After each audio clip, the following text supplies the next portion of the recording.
Objeción contra el sedevacantismo. San Roberto Bellarmino dijo que no se puede deponer a un papa, pero que sí es lícito resistirlo. San Roberto Bellarmino escribió en su libro, De Romano Pontífice, libro 2, cap 29. Así como es lícito resistir al pontífice que agrede al cuerpo, así también es lícito resistir a aquel que agrede a las almas o destruye el orden civil o, sobre todo, trata de destruir la Iglesia. Digo que es lícito resistirle no haciendo lo que ordena e impidiendo la ejecución de su voluntad. No es lícito, sin embargo, juzgarlo, castigarlo o deponerlo. Respuesta: muchos de los que creen que Benedicto XVI es el Papa, sin embargo rechazan los actos oficiales de su Iglesia, como el Vaticano II, intentan justificar su falsa posición en base a este pasaje de San Roberto Bellarmino.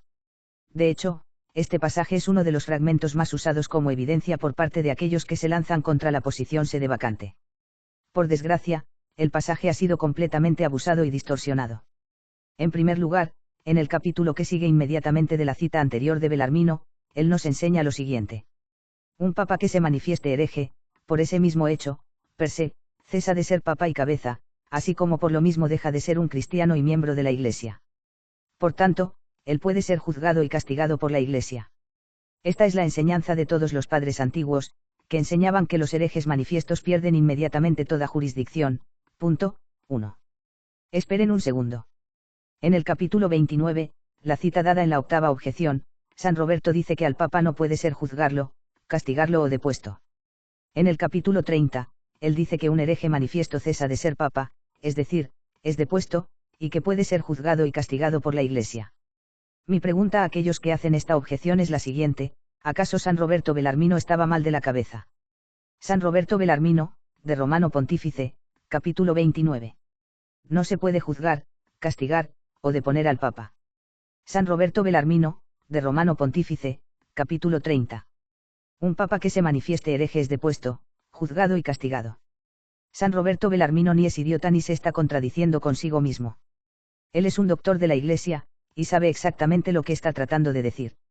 Es claramente evidente, por tanto, que él no está hablando de un papa manifiestamente herético en el capítulo 29, sino más bien de un verdadero papa que da mal ejemplo, pero que no es un hereje manifiesto. El contexto del capítulo confirma esto más allá de cualquier duda. En el capítulo 29, San Roberto refuta extensamente 9 argumentos que favorecían la posición de que el papa está sujeto al poder secular, emperador, rey, etc., y a un concilio ecuménico, la herejía del conciliarismo. Durante la Edad Media, la herejía del conciliarismo, un papa sometido a un concilio ecuménico, se convirtió en un problema importante. En contradicción a esta herejía, San Roberto Bellarmino afirma que, si bien un católico puede resistir a un papa malo, no lo puede destituir, incluso si el papa da mal ejemplo o perturba el Estado, sociedad civil, o mata almas por su acción, escándalo moral. San Roberto habla aquí de un papa malo que no es hereje manifiesto, ya que los pecados morales, por graves que sean, a excepción de los pecados contra la fe, no hacen que se deje de ser miembro de la Iglesia. Debido a esto, en el siguiente capítulo, él trata precisamente sobre la herejía manifiesta. Es muy sencillo. Él dice en el capítulo siguiente que el hereje manifiesto no será considerado papa. Teniendo esto en cuenta, la objeción levantada contra el sedevacantismo en base a Bellarmino queda refutada. Él no está hablando de un hereje manifiesto en el capítulo 29, sino de un verdadero papa que actúa indebidamente, puesto que él explica, en el capítulo 30, que un papa manifiestamente herético es depuesto, juzgado y castigado. Es un pecado mortal de omisión que los autores católicos citen una y otra vez el pasaje del capítulo 29, sin hacer mención de la declaración de San Roberto en el capítulo 30 respecto a papas manifiestamente heréticos. Entre estas personas incluimos a los que escriben para algunas de las notorias publicaciones tradicionalistas. Estos autores suprimen la enseñanza de San Roberto en el capítulo 30, junto con todos los otros santos, papas y canónigos que enseñan que un papa que se manifieste hereje pierde su oficio.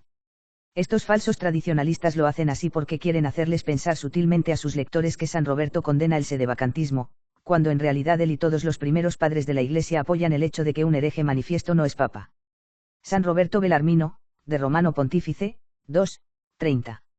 Porque, en primer lugar, se demuestra con argumentos de autoridad y por la razón de que el hereje manifiesto es depuesto ipso facto.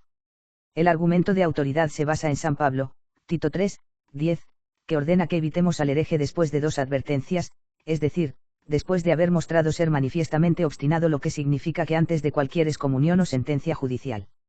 Y esto es lo que escribe San Jerónimo, añadiendo que otros pecadores están excluidos de la Iglesia por la pena de excomunión, pero los herejes, por sus propios actos, se exilian y se separan ellos mismos del cuerpo de Cristo. Y una vez más enseña San Roberto Belarmino. Este principio es de lo más cierto. El que no es cristiano no puede de ninguna manera ser papa, como Cayetano lo dijo, a Ibice 26. La razón de esto es que nadie puede ser cabeza de lo que no es miembro. Ahora bien, el que no es cristiano no es miembro de la Iglesia, y el que se manifieste hereje no es un cristiano, como claramente lo enseñan San Cipriano, Lib 4, Epist 2, San Atanasio, Cantarria, San Agustín, Lib. The Great Christ, San Jerónimo, contra Lucifer, entre otros. Por lo tanto, el hereje manifiesto no puede ser papa. Punto 2.